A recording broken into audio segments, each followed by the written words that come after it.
Des représentants venus des 18 pays membres de la francophonie ainsi que des gouvernements membres du Conseil d'orientation du Comité international des Jeux de la francophonie devront statuer sur le futur pays hôte pour les 9e Jeux de la francophonie. 2 candidatures sont en lice pour 2021, année des prochains Jeux.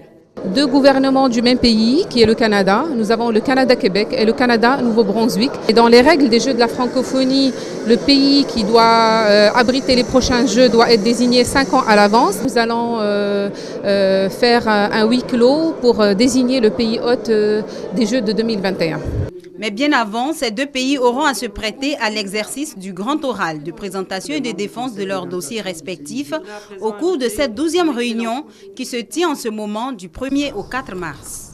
À 507 jours du début officiel des Jeux de la francophonie en Côte d'Ivoire, l'état d'avancement des travaux des 8e Jeux de la francophonie rassure la communauté francophone.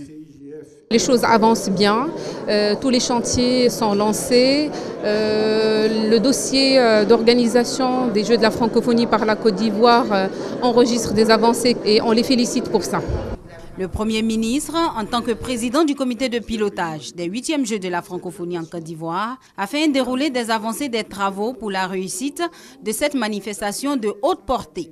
Il est de notre responsabilité de rassurer la communauté francophone sur notre capacité à relever le défi en organisant avec le succès requis des Jeux de référence à tous égards.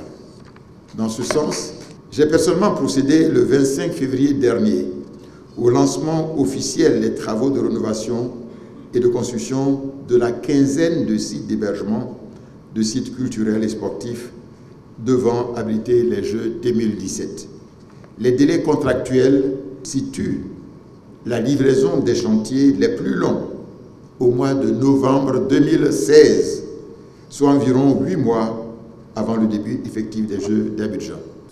Pour assurer un plein succès à ces 8e Jeux de la francophonie prévus du 21 au 30 juillet 2017, le Premier ministre Daniel Kablan-Duncan a également souhaité la pleine implication du secteur privé, grand moteur de la croissance ivoirienne.